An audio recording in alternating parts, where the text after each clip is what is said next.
So guys, ito na, tuturuan niya tayo kung paano maglinis ng isda. Mamaya tuturuan niya tayo kung paano magkungpo. Ngayon ay paglilinis muna ang ating masasaksihan sa kanyang talent. Sa kanya pa na nagsimula yung paglilinis na naka-smile na isda. Oh, ayun na. Kinating lang sa gitna. Sabi niya, ano kang mabuti ha. Oh, sabay durado sa gilid. Oh, ang dami yung isda oh. No? Kasi laki na ng palad to ang isang piraso. Oh, sarap sa bawan yan. Tinatanggal palang kariskis doon. Sabay gunting. Kailangan pala may gunting ka rin. Ayun, isda niya, nalinisan, no?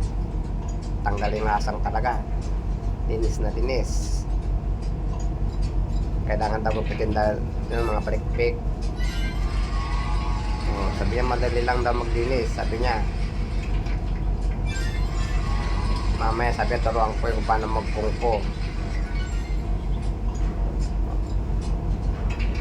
Sabi niya, mabili lang to. Yan, hiwain mo lang sa ganyan.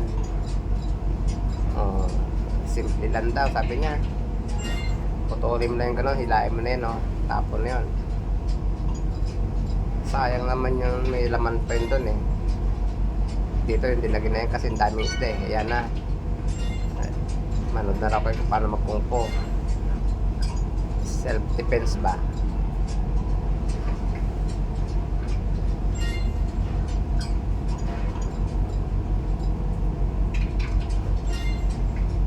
Ayan, sabi niya. Kaya lang sabi niya, standby. Kailangan yung tuhod mo matigas. Sa mga kamo mo, kailangan exercise ka muna. Yan. Yan. Oh, watcha! Watcha! Wow! Kailangan matigas na yung tuhod. Concentrate. Wow! Uppercut. Oh, lower cut. Ang bilis. Oh. Kailangan kanan mo raw. Ganun daw. Talikod na yung kamao. Guys, tapos na ang kanyang pagtuturo.